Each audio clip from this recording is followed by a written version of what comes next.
people don't want to walk into Home Goods and see a print on canvas, like that could, bring your brand down. So you do have to think about those things. Are you stepping over dollars to pick up nickels?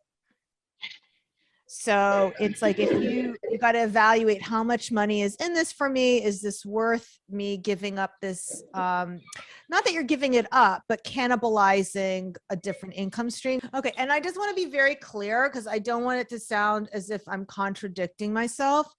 There's a big difference between you as the artist offering prints, especially if you're signing the prints, but even a limited amount of prints that are available through you, versus going with a licensing deal where your art is now in Walmart.